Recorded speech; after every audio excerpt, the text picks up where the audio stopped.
There's a strange tragedy unfolding right now, but most people don't even notice it, and those who do barely whisper about it. But if we look closely, with the eyes of a philosopher and the curiosity of someone who actually wants to understand the world, we'll see something terrifying. Independent thought is dying. Not because we're less intelligent, not because we lack education, but because we've surrendered one of the most sacred human capacities, the courage to think alone. In its place, we've built an empire of conformity, a digital hive of collective emotion, outrage, and imitation. And the scariest part, most of us genuinely believe we're thinking for ourselves. We scroll, we click, we comment, and we mistake reaction for reflection. But deep down, we know we're not really thinking. We're reproducing, echoing, performing. And that's the difference between a mind that's alive and one that's merely surviving. So ask yourself, when was the last time you had an original thought? Something that didn't come from a headline, a trend, a tribe, or a tweet. Let's be brutally honest. The modern mind is not trained to think, it's trained to signal. We don't explore ideas to understand, we explore them to align, to belong, to avoid being attacked. We're more afraid of being excluded than of being wrong. And that fear drives us into intellectual submission. We surround ourselves with people who think like us, not because it's enlightening, but because it's safe. And slowly, over time, our mental landscape shrinks. We stop asking dangerous questions. We stop breaking our own beliefs to test their strength. We stop wondering whether what we know is actually true or just emotionally convenient.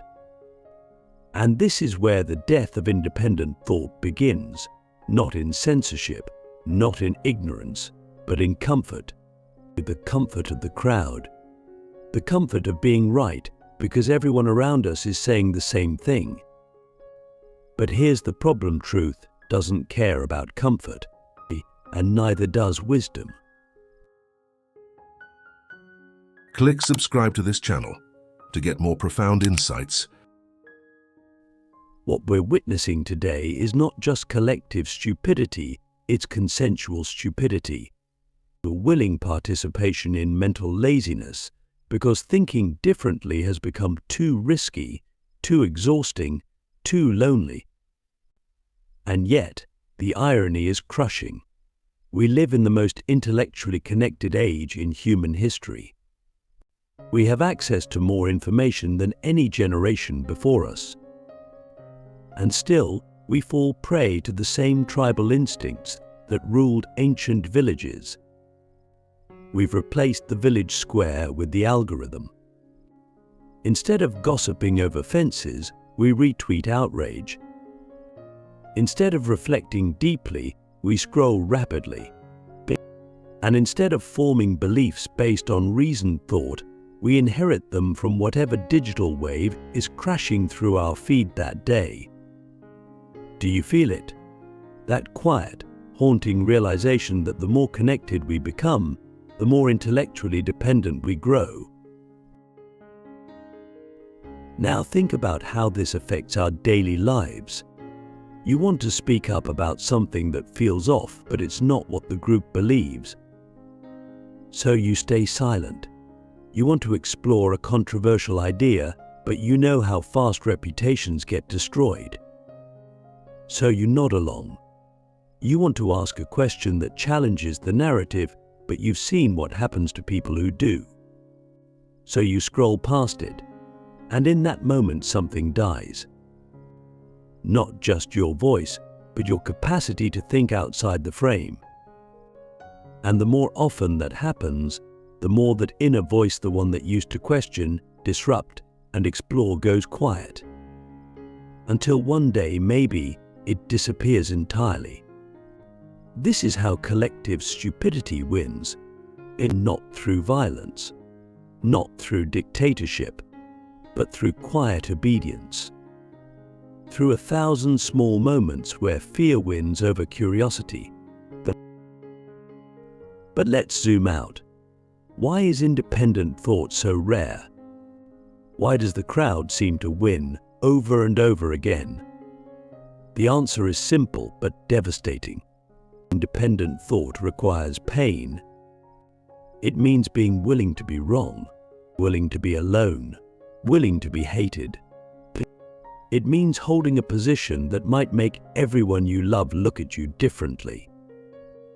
It means resisting the dopamine rush of likes, validation, and shared outrage. And most people can't do that not because they're weak, but because they were never taught how. Our schools reward memorization, not inquiry. Our culture rewards performance, not principle. And our platforms reward speed, not depth. So we end up with generations of people who are intelligent, but intellectually passive. Deep down, they want to break free. But they don't know how to think without a script. And that's where manipulation thrives in the minds of people who've never been trained to defend themselves from themselves. So let me ask you something hard. When you say you believe something, how do you know it's yours? How do you know it wasn't just absorbed through repetition, through fear, through the desire to fit in? What if some of your most deeply held beliefs are just emotional camouflage ideas you wear to protect your place in the tribe? What would happen if you let those beliefs go? Would you still know who you are? Would you be willing to find out? The invisible prison: how culture, fear, and algorithms hijack your mind without you realizing. Most people think they're free because they can speak. But real freedom isn't the ability to say words, it's the ability to think without permission.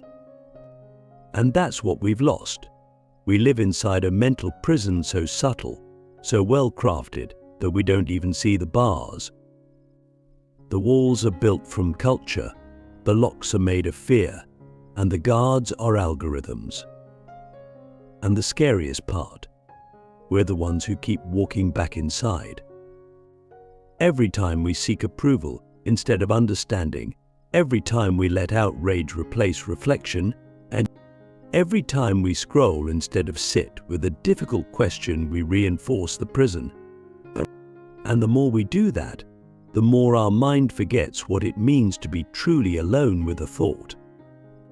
Not judged, not liked, not shared, just held and examined deeply. But culture is the first builder of the prison. From the moment you're born, you're told what to value, what to fear, what to face. You're given a map of reality before you even know how to ask questions. And if you're not careful, you'll spend your entire life walking that map without ever realizing you didn't draw it. Most of what you think is you is actually just an echo of the world you grew up in. Your opinions, your heroes, your fears, they're borrowed, inherited, and unless you interrogate them, they become invisible truths. You don't even think to question them. That's how culture hides inside you, not as something foreign, but as something familiar. And the more familiar it feels, the more dangerous it becomes. Because when something feels natural, we stop examining it. And when we stop examining, we start obeying. Then comes fear. Fear is the most ancient tool of control. It's primal, it's efficient, and in the modern world, it doesn't need to be shouted, it just needs to be felt. You fear being wrong. You fear being disliked. You fear losing status, friends, opportunities. And so you conform not because someone forced you, but because you think you're protecting yourself. But here's the paradox. The more you protect yourself from discomfort, the more you imprison your mind. Because truth doesn't live in comfort. It lives in the places you're afraid to go, in the questions you're afraid to ask. Fear teaches you to look away, and looking away is the death of independent thought.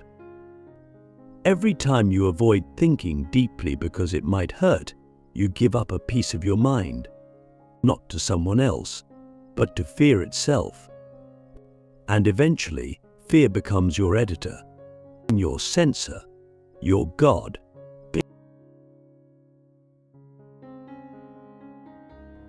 And finally, the algorithms. These are the most sophisticated prison guards we've ever created. They don't punish you, they predict you. They learn what you like, what you hate, what makes you click. And then they feed it to you, over and over, until you mistake repetition for truth. You're not exploring new ideas, you're swimming in an echo chamber designed to keep you emotionally stimulated and intellectually numb. The algorithm doesn't care about truth. It cares about attention. And attention thrives on extremes. So it serves you outrage, tribalism, simplicity, but it rewards you for being reactive, not reflective. And without realizing it, you become part of a machine you don't control. You become a user in every sense of the word. But you're not just a victim in this. You're a participant. Every time you avoid discomfort, every time you click without thinking, every time you let fear silence your questions, you tighten the chains. And the only way out is to want out, to choose the harder path, to question not just others, but yourself. To ask, am I thinking or am I just reacting? That's the beginning of freedom. Not a loud rebellion, but a quiet resistance. A decision to see the bars. Because once you see them, they lose their power. So here's the deep question. What if the version of you that exists right now is mostly a reflection of your environment, your culture, your feed? What if your real thoughts, your own thoughts, are still buried beneath layers of fear, noise, and programming? Are you willing to go find them? Are you willing to be alone long enough, silent enough, uncomfortable enough to rediscover the raw voice of your own mind? The war for your mind, why true thinking is rebellion in a world addicted to agreement. To truly think in today's world is not just rare, it's an act of rebellion. Because real thinking, the kind that fractures illusions, questions the sacred, and walks into the dark without a flashlight, is no longer encouraged. It's punished, mocked, silenced. The world doesn't want you to think. It wants you to agree. And agreement, in this era, has become the new virtue. But what if agreement is just another form of surrender? What if the price of belonging is your authenticity, your clarity, your mind? In a world addicted to consensus, the individual who dares to think is seen as the threat. Not because they're wrong, but because they're free. And freedom, true mental freedom, terrifies the collective. Because once one person breaks from the script, it forces everyone else to confront the terrifying question, what if I'm the one who's asleep? We live in a time where we mistake having opinions for having thoughts. But there's a difference. An opinion is easy. It's reactive. It's given to you. A thought is earned. It takes time, silence, contradiction, and the willingness to be wrong. But who has time for that anymore? We're too busy performing, too busy branding ourselves with beliefs that make us feel morally safe and socially accepted. We don't want nuance, we want certainty. We want to be told who the enemy is, what side to cheer for, and what slogans to chant. And the moment someone introduces complexity, we shut down. We accuse them of being vague, weak, or worse, dangerous. Because in a world addicted to binary thinking, the thinker becomes the threat. And so we exile them. We label them. We cancel them. But maybe, just maybe, they're the only ones still trying to wake us up. Look around. The people who shout the loudest often think the least. Volume has replaced depth. Certainty has replaced curiosity. And worst of all, identity has replaced inquiry. We don't ask what is true.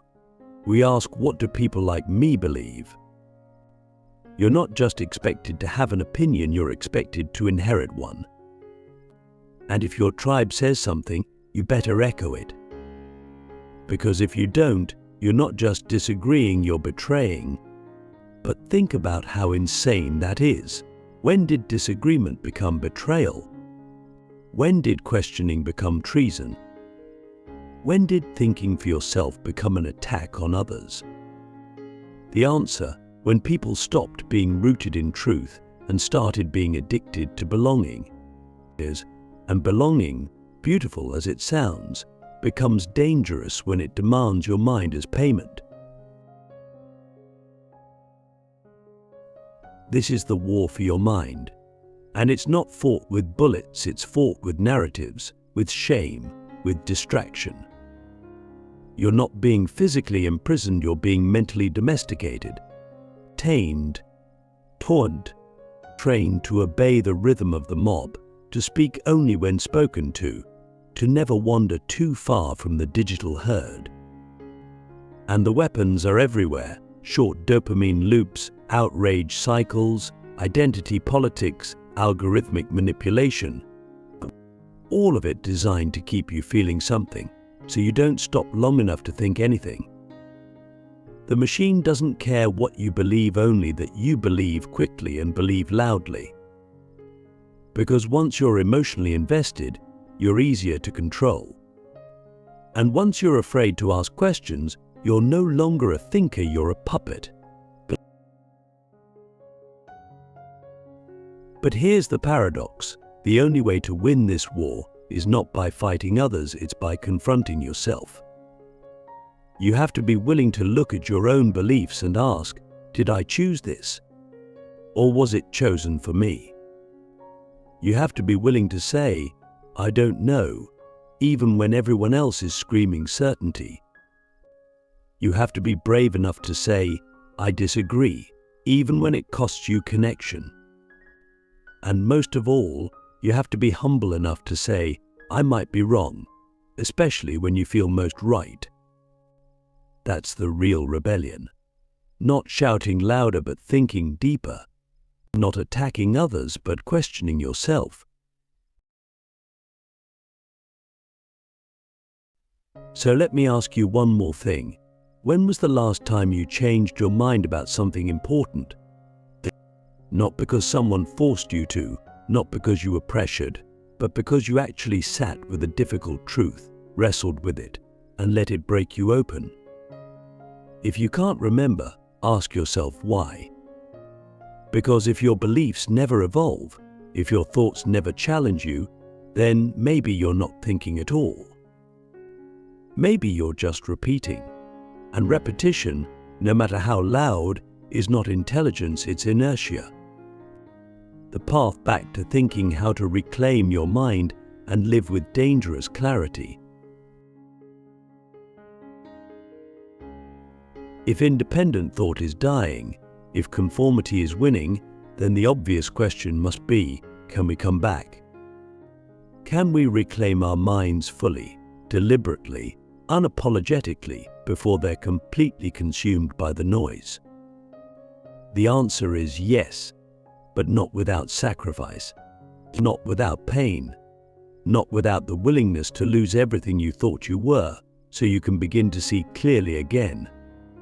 Thinking is not a skill, it's a discipline, a lifestyle. A sacred act of rebellion against the machinery of modern mental life. And to truly think again, you must first stop. Stop reacting. Stop scrolling. Stop echoing. Stop pretending that speed is intelligence and noise is knowledge. The path back to independent thought doesn't begin with answers, it begins with silence. With sitting still long enough to hear the thoughts that aren't being broadcast into you. That silence is terrifying for most people, because in silence there's no one to perform for. No likes, no retweets, no applause. Just you and the raw material of your unfiltered mind. The moment you stop performing, you begin to see. You see the assumptions you've carried without question. You see the fear beneath your certainty. You see how many of your opinions are just the residue of other people's passions. And you begin to realize that clarity is not comfort, it's confrontation. And to think independently is to be at war with your conditioning. It's to wake up every day and ask, what am I still blind to? What belief am I holding because it protects my ego, not because it reflects reality? And this isn't a one-time awakening, it's a daily death, a shedding, a stripping away of the false to make space for the real. Most people won't do it, because real thinking means letting go of identity, and identity, for many, is all they have. But if you're willing to lose who you think you are, you might just discover who you really are. And who you really are is not a set of opinions, it's a seeker, a questioner, a mind tuned not to agreement, but to truth. And truth, let's be clear, is not comfortable. It doesn't care about your politics, your tribe, your image, or your feelings. It doesn't bend to convenience. It demands that you confront the parts of yourself you'd rather hide, that you admit when you've been wrong, that you change not just your words, but your entire orientation toward reality. That most people won't go that far, because to live with clarity is to live dangerously, not recklessly, but honestly. It means being misunderstood. It means being alone. It means being attacked for asking the wrong questions at the wrong time. But here's the reward: it also means being free. Not just free from others, but free from yourself, from the illusions you built to survive, from the lies you told yourself to belong, from the narratives that kept you small, scared, and silent. So how do you begin? You begin by questioning everything, not with cynicism, but with sincerity. You ask, why do I believe this? Where did it come from? What if the opposite were true? You study ideas that make you uncomfortable. You spend time with people who disagree with you, not to win, but to learn. You read old books. You slow down. You stop chasing trends and start chasing truth. And slowly, painfully, beautifully, your mind begins to come alive again. Not as a mirror of the culture, but as a source of light in a darkening world. Thinking doesn't make you better than others. It makes you responsible to them. Because when you think clearly, you don't just protect your own mind, you protect the minds of those who haven't yet found the courage to break free. You become a lighthouse in a storm of noise, a reminder that sanity is still possible, but that clarity still exists. That truth is still worth seeking, even when it costs you everything. So I'll leave you with one final question, and I hope it haunts you in the best way possible. If you stripped away every belief that was given to you, who would you be? Not the version of you that fits in, not the version that wins arguments, but the version that knows, the version that sees, and the version that thinks. That version is waiting. But you have to choose it. You have to risk everything for it. Because in a world addicted to agreement, to think is not just rare. It's revolutionary. It's the last true freedom. And it's yours if you're brave enough to claim it.